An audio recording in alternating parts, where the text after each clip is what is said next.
Y a comme un goût de bull run dans l'air. Toi aussi tu l'as senti, frérot? Entre le XRP qui nous fait une dinguerie, le projet crypto que j'ai mentionné dans la newsletter semaine dernière qui fait un x15, laisse tomber, j'étais choquée. Par contre, il y a beaucoup de polémiques autour de ce projet, mais t'inquiète, on va en parler. Et si ce n'est pas encore fait, je te recommande de t'abonner à la newsletter quotidienne parce que chaque jour, je te partage les news les plus chaudes des dernières 24 heures et parfois il y a des belles opportunités comme ce projet, mais t'inquiète, on va y revenir. Avant ça, tu connais la maison, on va tirer au sort ensemble les deux grands gagnants du NFT de la collection 1000 Merci que j'ai créée pour remercier toutes les personnes qui donnent de la force en partageant des commentaires sous les vidéos, surtout en bear market. Merci à vous les refs, ça fait vraiment plaisir. Premier grand gagnant, félicitations à toi. Deuxième grand gagnant, félicitations à toi. Donc vous pouvez m'envoyer une adresse ERC20 par mail pour que je puisse vous envoyer le NFT. Maintenant tu connais. Si tu connais pas, chaque semaine, on revient ensemble sur l'actualité la plus croustillante autour des crypto-monnaies. Si ce sont des sujets qui éveillent ta curiosité et ou te passionnent de manière incommensurable, tu sais ce qu'il te reste à faire. Maintenant, mets-toi en mode Zeppo, boisson sur le tech. C'est parti frérot, on commence.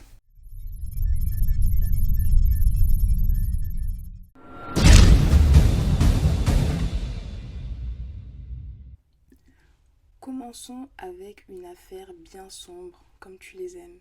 Je sais frérot. Fais attention à ce projet crypto. Il est très risqué.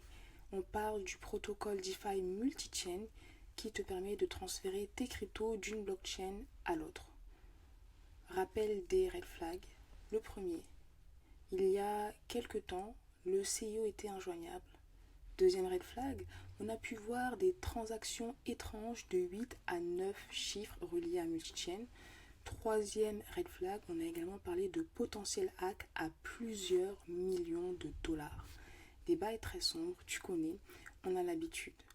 Cette affaire met aussi en lumière plusieurs vulnérabilités auxquelles font face les protocoles DeFi actuellement, que ce soit la mauvaise gouvernance, le manque de transparence et le manque de clarté, parce que là, il y a clairement un manque de clarté sur la manière dont les choses ont été gérées, selon moi, mais aussi des failles de sécurité. Parce que bien que la blockchain prône la transparence, là, on se rend bien compte que la limpidité des transactions n'est pas encore présente, et c'est notamment relié au fait que leur intelligibilité soit limitée. Parce que même si on peut voir que telle adresse a envoyé tant à telle adresse, on n'arrive pas toujours à identifier d'où viennent les flux financiers avec clarté. On voit que transparence ne garantit ni clarté ni sécurité, en tout cas pas encore. Bref, cette semaine, il y a des nouveaux éléments troublants qui ont fait surface concernant l'affaire multichain. Le premier, on a pu voir que Circle a gelé plus de 60 millions de dollars de fonds transférés de multichain. Alors, si ces fonds sont reliés au hack et que ce sont des fonds qui ont été acquis de manière illicite, on voit que ça part d'une bonne intention, on peut saluer l'initiative. En revanche, quand je pense à ça, je me dis que si on pousse la réflexion un peu plus loin, la capacité à bloquer les fonds d'une personne sur commande et la centralisation d'un stablecoin s'éloigne quand même des fondamentaux que la blockchain prône, tu vois. Et je me dis, est-ce que c'est une bonne chose qu'un projet, là on parle d'un stablecoin, puisse bloquer les fonds d'une personne comme ça? J'attends tes retours, mais pour te partager le deuxième red flag, c'est qu'il se pourrait que le hack multi-chain ait été commis par une personne interne à l'équipe. En tout cas, c'est ce que fait savoir le rapport de Chainalysis. Et on apprend également que la trésorerie de multi-chain, elle est sécurisée par un système qu'on appelle Multi-Party Computation MPC. Donc en gros, la trésorerie n'est pas bloquée avec une seule clé privée, mais la trésorerie est bloquée grâce à une clé privée qui est découpée en plusieurs bouts. Il y a plusieurs personnes qui ont des bouts de cette clé. Et il suffit d'avoir un certain nombre de bouts réunis pour pouvoir accéder à la trésorerie. Et il semblerait que quelqu'un en interne ait réussi à la quantité suffisante de bouts pour débloquer la trésorerie et faire des dingueries. Et le troisième red flag, là c'est le pire, là ça annonce vraiment une fin de carrière pour le projet multi-chain. On a pu voir que la sœur du CIO qui est actuellement détenue en Chine aurait déplacé 200 millions de dollars de multichaîne vers un portefeuille perso. Des bails très étranges.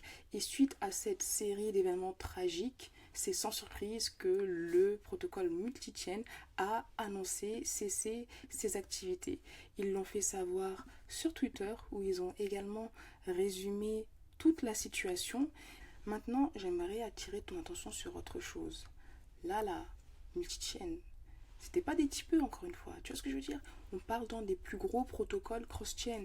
D'ailleurs, je sais que c'est un protocole que j'ai utilisé à plusieurs reprises. Et si on se rend sur leur page Defilama, déjà c'est drôle, ici ils nous disent s'il vous plaît, évitez d'utiliser multichain. La team multichain n'a pas le contrôle des clés et ton argent pourrait être bloqué, perdu. Et quand tu vois l'évolution de leur TVL, tu vois que les refs géraient beaucoup. Ils avaient une TVL qui dépassait les 7 milliards, tu vois ce que je veux dire? Et là, c'est descendu à zéro.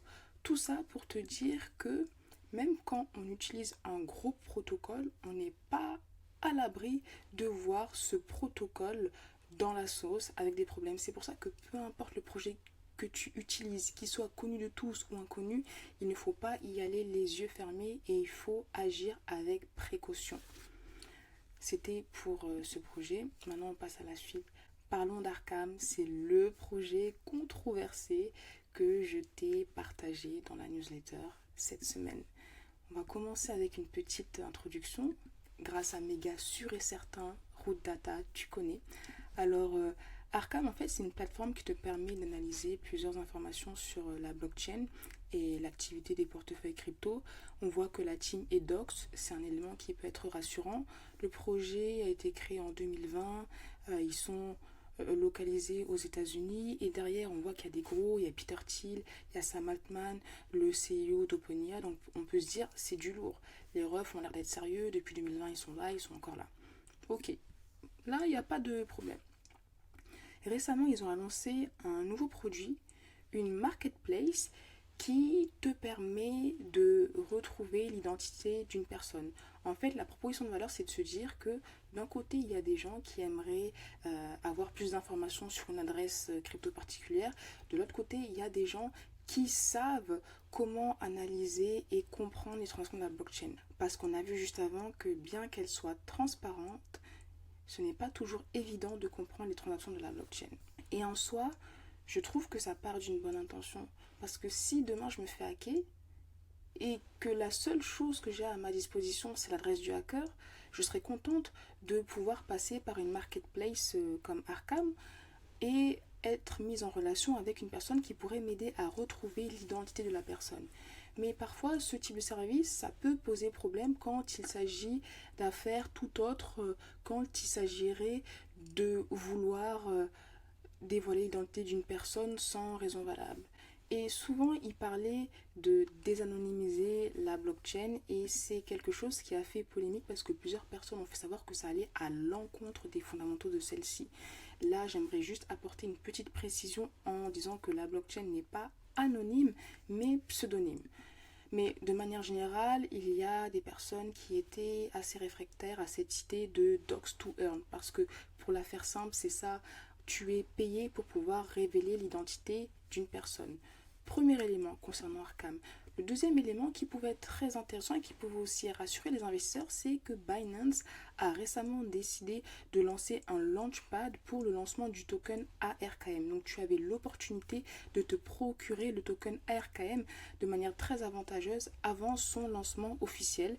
C'est d'ailleurs quelque chose que je t'avais partagé dans la newsletter gratuite. Et suite à ces événements, il y a plusieurs polémiques qui ont émergé. On a pu voir que le lien d'affiliation qui t'était donné si tu voulais ramener des personnes sur le projet permettait de dévoiler ton identité. Donc en gros, si quelqu'un connaissait ton lien d'affiliation, grâce à son adresse, il pouvait découvrir ton adresse mail et beaucoup de personnes ont trouvé que c'était quelque chose qui était inacceptable. L'autre point, c'est qu'il y a des préoccupations qui ont émergé concernant l'éthique et la centralisation du projet. Le CEO s'est également exprimé pour apaiser les inquiétudes. Et Le projet avait également décidé de faire une campagne d'airdrop et c'est là où la troisième mini polémique a éclaté parce qu'il semblerait que n'importe qui aurait pu s'inscrire pour recevoir l'airdrop de manière illimitée. Regarde, le ref nous dit sur Twitter, n'importe qui pouvait enregistrer 100 comptes Arkham et recevoir 197 ARKM sur chaque compte et les vendre à un prix de 65 centimes. Donc là aussi, c'est assez étrange. Est-ce que ça vient d'une mauvaise gestion de projet? Rien que ça, c'est bizarre parce que les refs ne sont pas backés par des types aussi. Tu vois ce que je veux dire? Mais bon, l'autre élément qui a été surprenant, c'est que là, laisse tomber frérot, la dinguerie.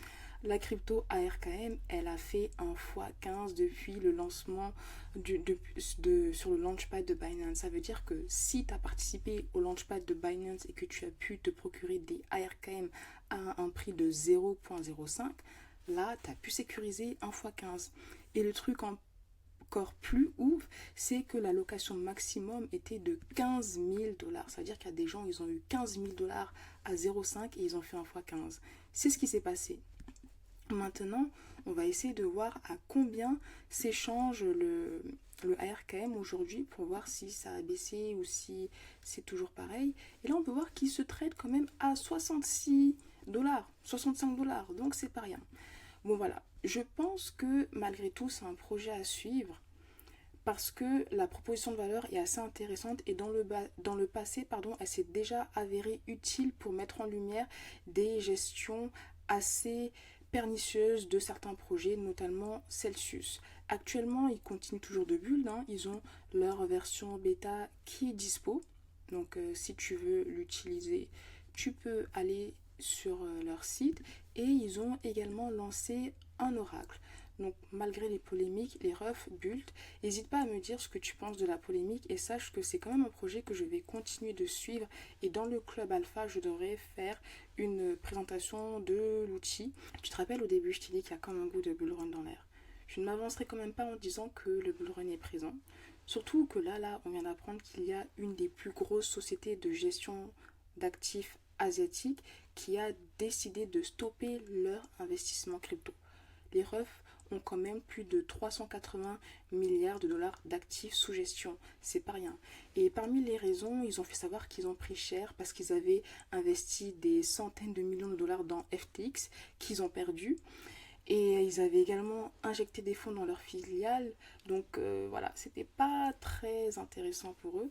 Mais, malgré ça, les fonds crypto sont bullish quant au développement de l'écosystème et ils pensent que d'ici de la fin de l'année, le marché est amené à augmenter. Nous, on est avec vous les refs, on a les mêmes convictions testostéronées depuis le début, c'est pour ça qu'on est là, tu connais. Comme on est dans une vague assez positive, on va continuer avec plusieurs nouvelles dans la catégorie adoption massive. La première, tu pourras gagner du Bitcoin en jouant à Minecraft. Alors je t'avoue que moi je suis pas trop gaming, mais c'est une nouvelle qui pourrait réjouir toutes les personnes qui jouent à Minecraft. Et tu vois, c'est ce genre d'initiative que j'aime bien et qui, selon moi, a vraiment le potentiel d'amener l'adoption de masse. Parce qu'on a des personnes qui jouent à Minecraft, peut-être même sans connaître les cryptos, qui là vont pouvoir gagner des petits bitcoins par-ci par-là. L'autre, on a vu que Google s'ouvre au NFT. Google a changé sa politique d'utilisation pour permettre aux développeurs de partager des applications qui utilisent les NFT dans leur jeu. Donc c'est une nouvelle très bullish. On voit qu'ils s'ouvrent de plus en plus. Est-ce que l'Apple Store va suivre cette initiative? Alors je pense, la question c'est juste quand. Parce qu'on sait que tôt ou tard ils vont tous venir. Tu vois ce que je veux dire? Maintenant, on va parler de Telegram. Tu sais, tu connais, tu знаешь, как я очень люблю Pavel Durov. Donc là, Telegram s'associe à WalletPay. Donc WalletPay, c'est un service qui va permettre aux commerçants d'accepter facilement les paiements en crypto. Il me semble qu'ils vont accepter les paiements en Bitcoin, USDT et Ethon. Donc pour la faire simple, peut-être que tu fais du business sur Telegram, tu as vendu un truc à ton ref, et pour qu'il te paye, au lieu de lui passer ton riz ou de faire des trucs compliqués, tu vas dire, hey frérot, c'est simple, sur Telegram, je t'envoie un lien, tu payes, c'est direct, clac clac, blockchain, tu connais.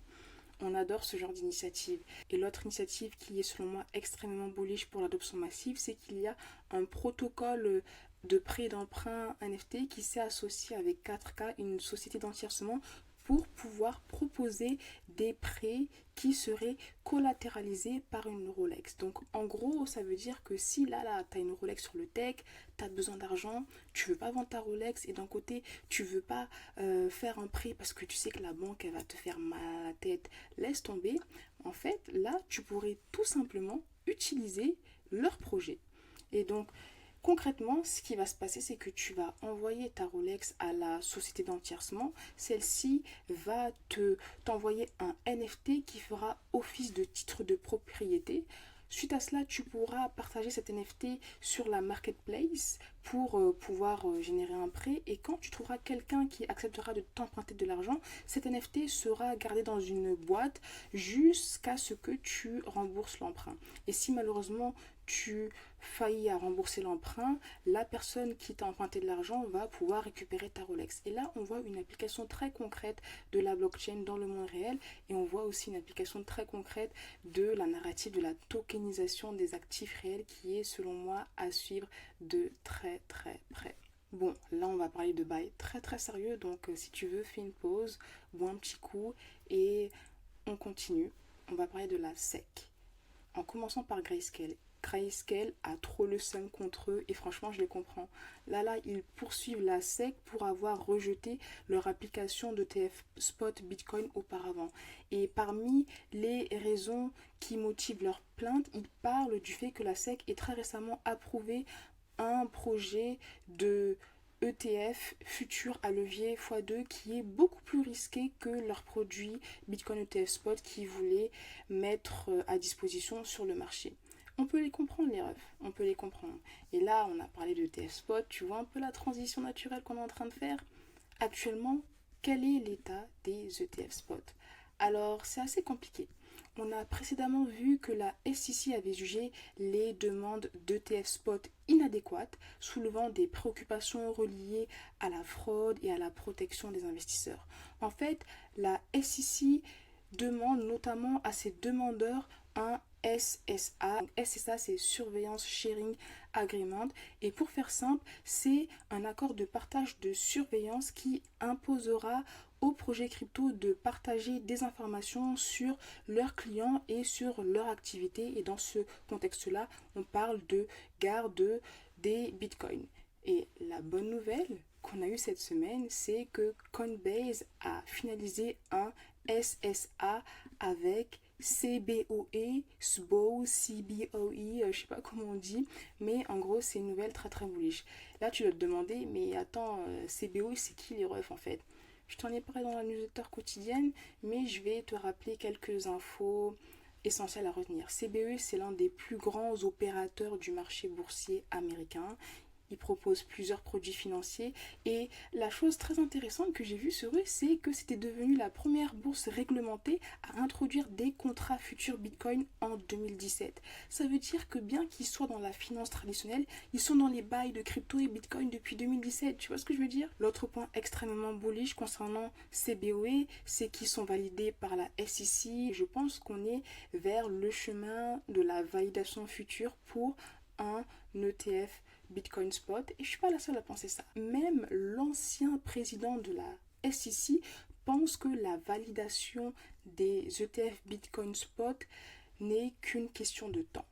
Il a aussi dit, en parlant du Bitcoin, qu'il était agréablement surpris de voir la croissance que celui-ci avait connue depuis 2017 quand il était président de la SEC, il ne s'attendait pas à avoir une telle croissance pour le Bitcoin. Donc même si avant il était réticent quant à la validation d'un Bitcoin ETF Spot, il voit très bien qu'actuellement le contexte est différent et les cartes sont différentes. À l'ancienne, le marché était peut-être peu mature, pas assez grand, mais aujourd'hui, il a évolué. Même s'il n'a pas atteint un pic de maturité, il est quand même beaucoup plus à même d'accueillir un produit comme un ETF Bitcoin Spot. Et surtout que là, encore une fois, je le répète souvent, mais on a quand même BlackRock qui est la plus grosse société de gestion de fonds au monde qui a fait sa demande. Tu vois ce que je veux dire? Et frérot, j'ai même pas fini. Nouvelle encore plus bullish. Là, on va aller en Europe. Il y a le premier ETF spot Bitcoin qui arrive en Europe. Alors c'était le fonds d'investissement Jacob Asset Management, qui avait reçu une approbation par les régulateurs en octobre 2021, donc ça date, hein. Et de base, ils voulaient lancer leur ETF en juillet 2022, mais crash de Terra Luna, 3AC, tu connais, ils se sont dit, je pense pas que la situation soit propice au lancement d'un tel produit. Mais là, ils pensent que le temps est venu de se lancer et ils arrivent. Ça fait très plaisir. Et on voit vraiment que le contexte, encore une fois, je répète, mais on voit que le contexte est différent de ce qu'on a pu connaître auparavant. Bon, là, on change de sujet. On va parler de la guerre entre Ripple et la SEC. Commençons par le contexte. En 2020, la SEC avait poursuivi Ripple en les accusant d'avoir levé plus d'1 milliard de dollars à travers une offre de titres non enregistrés. En gros, la SEC a fait savoir que le XRP aurait dû être enregistré comme titre financier ou security. Donc, depuis 2020, entre la SEC et Ripple, c'est la guerre. Et là, le verdict est tombé. Nous avons appris que le XRP n'était pas un produit financier. Victoire pour Ripple, mais hop, attention. Au début, c'est ce qu'on a pu croire. D'ailleurs, tous les médias parlaient de victoire pour la SEC. Même moi, j'y ai cru. Mais quand on creuse un peu plus, on se rend compte que la situation est un peu plus complexe que ça. Parce qu'en fait, le juge en charge du dossier a conclu que si le XRP était vendu à des investisseurs particuliers à travers des plateformes d'échange, il n'était pas considéré comme un titre financier. En revanche, si celui-là était vendu à des investisseurs institutionnels, ils pouvaient faire l'objet de titres financiers. Mais c'est quand même une mini-victoire pour Ripple, dans le sens où déjà leur cours a explosé. Ça veut dire que là, frérot, si tu as du Ripple dans ton portefeuille, tu t'es mis bien. Mais au-delà de ça, on a pu voir qu'il y a plusieurs plateformes comme Coinbase qui ont décidé de relister le XRP sur leur plateforme. Et maintenant, en regardant l'impact que cette décision pourrait avoir sur l'écosystème crypto de manière beaucoup plus globale, si Ripple n'est pas considéré comme titre financier quand il est vendu à des investisseurs particuliers sur des plateformes crypto, il se pourrait que toutes les autres cryptos visées par la SEC ne soient également pas des titres financiers. Tu vois ce que je veux dire? Mais comme toujours, je nuancerai en disant que l'affaire n'est pas terminée, car on sait que la crypto est remplie de rebondissements. Et n'hésite pas à me dire comment tu penses que la situation va évoluer. Est-ce que Ripple ou même la SEC va faire appel? Qu'est-ce qui va se passer? Est-ce qu'on aura beaucoup plus de clarté réglementaire à l'avenir? J'attends tes retours.